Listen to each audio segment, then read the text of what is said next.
پھر اگر تم ایسا نہیں کرو گے تو اللہ اور اللہ کے رسول کی طرف سے لڑائی کا یقین کر لو، اور اگر تم توبہ کرو تو تمہارے لیے اپنا اصل مال لینا جائز ہے، نہ تم کسی کو نقصان پہنچاؤ نہ تمہیں نقصان ہو۔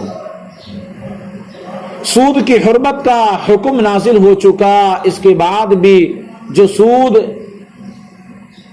کا لینا دینا یعنی سودی لین دین جاری رکھے گا وہ اللہ عز و جل اور اس کے رسول صلی اللہ علیہ وسلم سے جنگ کا یقین کر لے۔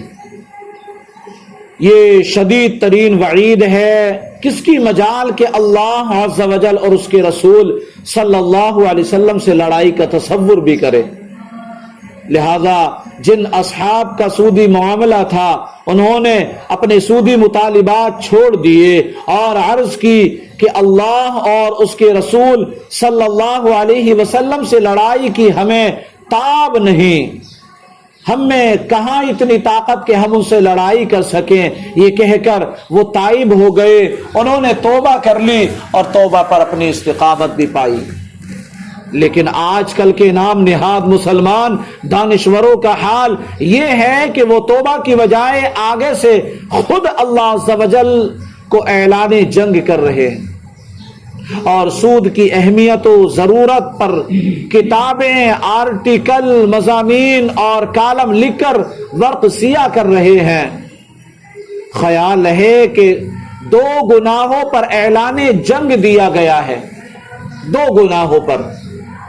نمبر 1 سود لینے پر، جیسا کہ یہاں آیت میں بیان ہوا اللہ پاک کے ولی سے۔ دوسرا یہ کہ اللہ پاک کے ولی سے عداوت رکھنے پر، جیسا کہ بخاری شریف میں حضرت سیدنا ابو ہریرہ رضی اللہ عنہ سے روایت ہے، تاجدار رسالت ماہتاب نبوت صلی اللہ علیہ وسلم نے ارشاد فرمایا، اللہ پاک ارشاد فرماتا ہے جو میرے کسی ولی سے عداوت رکھے تو میں نے اس سے جنگ کا اعلان کر دیا۔ وَإِن تُبْتُمْ، اور اگر تم توبہ کرو، ارشاد فرمایا کہ اگر تم توبہ کرو تو جو تمہارا اصل دیا ہوا قرض ہے وہ لینا تمہارے لیے جائز ہے اور اس کا مطالبہ کر سکتے ہو۔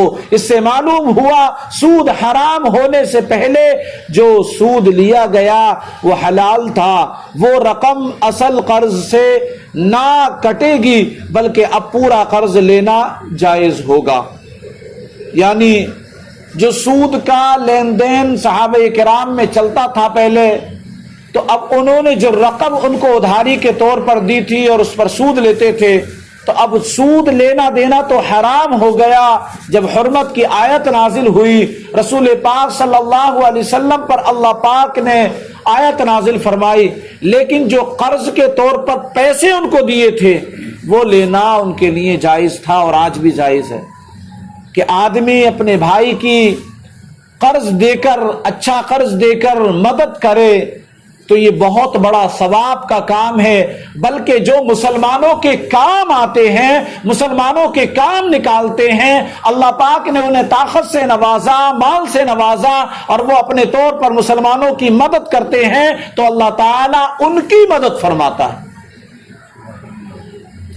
ہمارے بزرگان دین، علماء ذوی الاحترام نے یہاں پر ایک نقطہ دیا کہ تم اللہ کے کاموں میں لگ جاؤ، یعنی اللہ عز و جل کے بندوں کے کام آؤ، اللہ کی مخلوق کے کام آؤ، اللہ تمہارے کام آئے گا، اللہ تمہارے کاموں کو بنا دے گا۔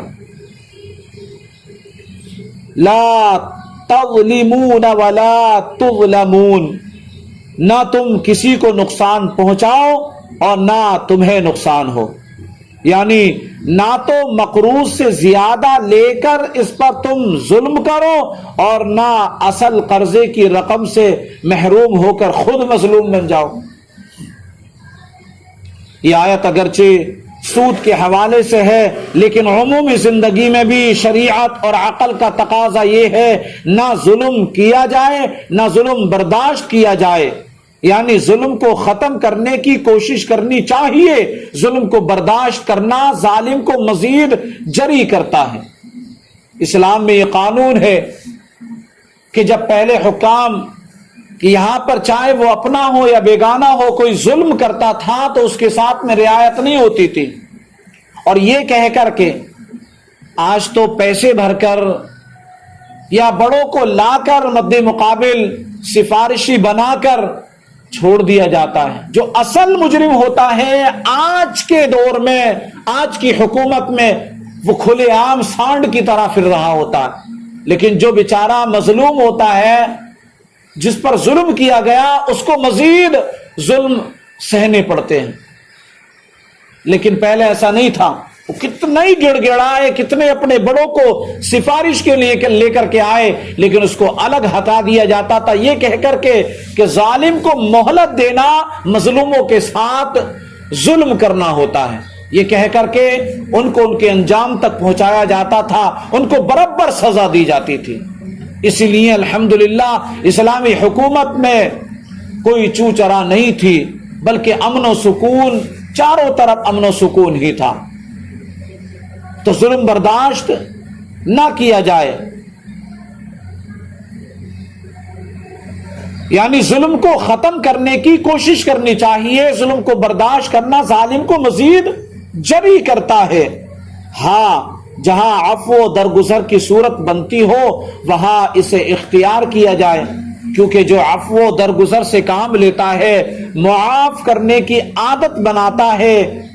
شریعت کا قاعدہ ہے لا ضرر ولا ضرار، نہ نقصان پہنچاؤ اور نہ نقصان برداشت کرو. کہ جو عفو درگزر کرتا ہے اللہ پاک بھی قیامت کے روز اس کے ساتھ عفو درگزر کا معاملہ فرمائے گا. تو اس امید پر مسلمانوں کے ساتھ عفو درگزر کا معاملہ کیا جائے. اللہ پاک ہم سب کو کہنے سننے سے زیادہ عمل کرنے کی توفیق عطا فرمائے. صلو علی الحبیب